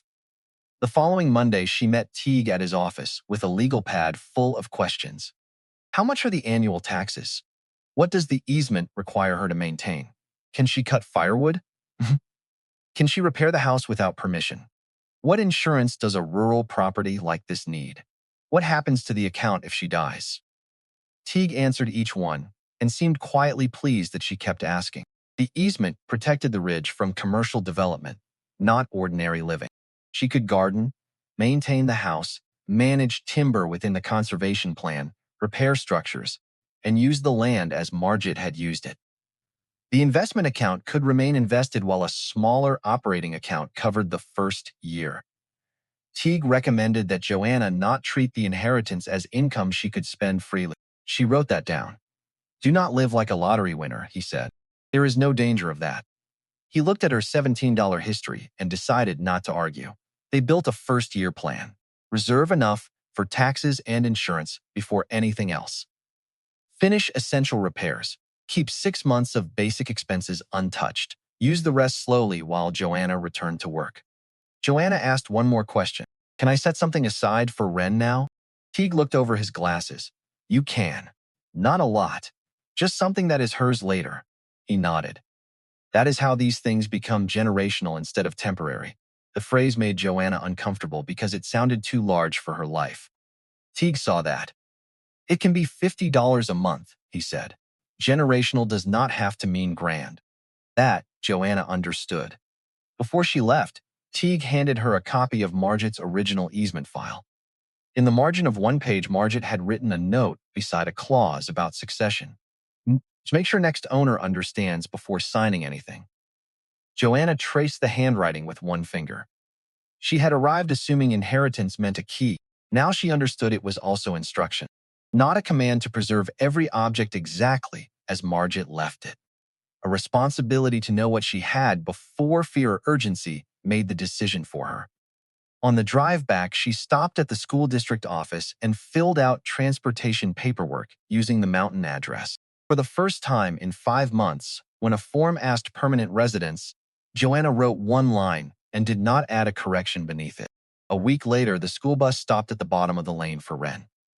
Joanna walked down with her before sunrise because neither of them trusted the schedule yet. Wren wore the same backpack she had carried into the shelter, but now it held library books, a lunch Joanna had packed in Margit's old kitchen, and a small packet of tissues because the spring air still made her nose run. When the yellow bus appeared around the bend, Wren tightened her grip on Joanna's hand. "You will be here when I get back?" "Yes." "At this house?" "Yes." "Not maybe?" Joanna understood the question beneath the question. Not maybe. Wren nodded and climbed aboard. Joanna stood beside the mailbox until the bus disappeared. Then she drove into town for her first breakfast shift, at the lodge Harlan had mentioned. 3 mornings a week, not enough to support the property alone, but enough to cover groceries and fuel without drawing every ordinary expense from Margit's account. The kitchen manager asked for her address on the employment form. Joanna wrote the mountain road. No shelter name, no care of, no temporary note. At noon, she drove home with tired feet and the familiar smell of fryer oil in her hair. She did not feel rescued. She felt employed, which was better. On the porch, Burl had left a crate of empty canning jars with a note. "Wash before use." Nothing else, Joanna laughed. A home, she was learning, was not the place where difficulty stopped. It was the place where ordinary difficulty could finally become ordinary. That afternoon, Joanna called the shelter and asked them to close the beds she and Wren had been holding on overnight status. The staff member confirmed the discharge and asked for a forwarding address. Joanna gave the mountain road slowly, checking each number before she said it. There was no celebration on the other end, just typing, a confirmation, and a quiet good luck. When Joanna hung up, she realized someone else would sleep in those 2 cots that night. She was grateful for that. The shelter had been safety when they had nowhere else to go. Leaving it did not require pretending it had been shameful. It only meant they no longer needed the space. Joanna wrote the address once more on a scrap of paper and put it beside the phone. For the first time, it was not a temporary answer. Joanna thanked him and hung up. She went down to the cellar one last time that afternoon, not to catalog anything, not to count jars or organize shelves. She went down because she had noticed something she had missed the first time she opened the last crate, the one with the financial envelope. The inside of the crate lid. She had flipped it open and reached for the envelope and had not looked at the lid itself. She looked now. A small piece of paper taped to the inside of the lid. Margit's handwriting, smaller than usual. Written with the care of someone who knew this would be the last thing found, the note at the bottom of everything. "Joanna, if you are reading this, you found it all. There is one thing I should have said when you were 19 and I did not. When you told me you did not want my seeds, I should not have put them back in the drawer and gone quiet. I should have told you I was afraid that if you left angry, you would stay gone. I should have told you that trying to prepare you for trouble was not the same as trusting you, and I did not always know the difference. I was wrong about that. I hope you learned better than I did. I hope the girl never has to guess what you mean." Joanna sat on the cellar floor with the note in her hands. The words did not erase the argument. They did not give back 18 years. They did something more useful. They made room for 2 truths at once. Margit had loved her, and Margit had failed her in ways that mattered. Joanna had loved Margit, and Joanna had chosen distance when pride and fear made distance feel safer. The shelves around her no longer needed to prove that Margit had been secretly perfect. They proved something harder and more human. A difficult woman had recognized some of her own failures and kept trying to build something useful after she no longer knew how to repair the relationship directly. That mattered to Joanna because it changed what inheritance meant. She did not have to excuse every silence to accept what had been left. She did not have to turn Margit into a saint to understand the work.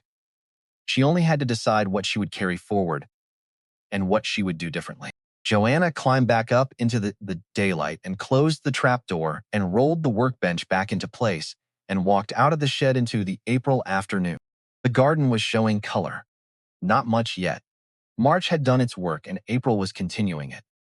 The beds Burl had maintained were alive with the first green of the season. Kale starts pushing through the straw mulch, spinach emerging in thin lines where the seeds had been sown. And along the south wall, in the row that Burl had planted in November according to the schedule Margit had used for years, the garlic was coming up. Wren found it first. She came running from the garden to the kitchen door with dirt on her hands and her face open in a way that Joanna had not seen in a very long time. Not the careful, neutral face she wore in shelters, not the measured expression she used around strangers. Something unguarded and young and entirely sure of what it had seen. "Mom, come see."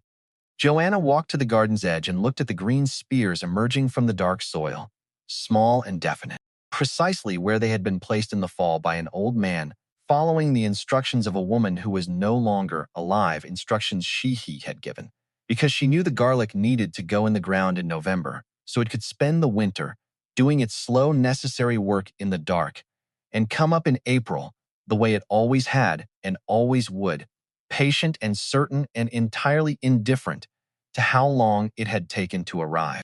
Joanna held her coffee in both hands and stood beside her daughter in the cold April light and let herself simply be there.